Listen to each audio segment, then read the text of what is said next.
अस्सलाम वालेकुम। एक बादशाह को इसके वज़ीर ने हीरे जवाहरात से भरा एक बड़ा थैला दिया और बोला, बादशाह सलामत, इसमें असली हीरों के साथ नकली हीरे भी शामिल है जो बिल्कुल असली जैसे नज़र आते हैं।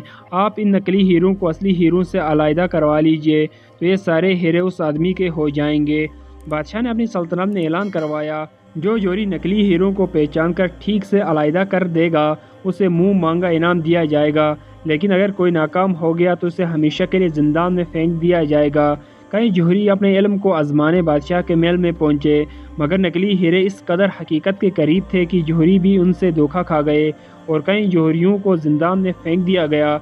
जौहरियों को इस सज़ा को देखकर मुल्क के बाकी जौहरी बादशाह की इस चैलेंज से खौफजदा हो गए और मुंह मांगे इनाम की लालच से पीछे हट गए। बादशाह की तरफ से सारे मुल्क में मनादी करवाई जा रही थी कि जो असली हीरे पहचान कर अलहदा करेगा उससे मुंह मांगा इनाम मिलेगा। बादशाह की मनादी एक उम्र रसीदा अंधे ने सुनी तो वो बादशाह के महल में हाजिर हुआ और उसने असली हीरों को पहचानने के लिए बादशाह से इजाज़त चाही।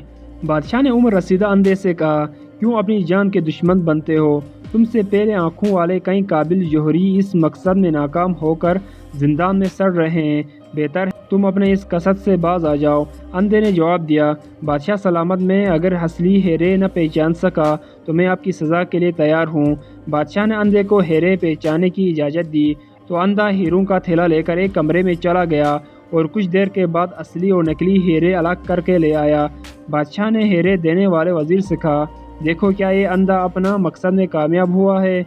वज़ीर ने अच्छी तरह हीरों का मुआयना किया और बादशाह से बोला, आली जान, ये अंधा तमाम नकली हीरों को असली हीरों से अलहदा कर चुका है और हैरत अंगेज़ तौर पर कामयाब हो गया है।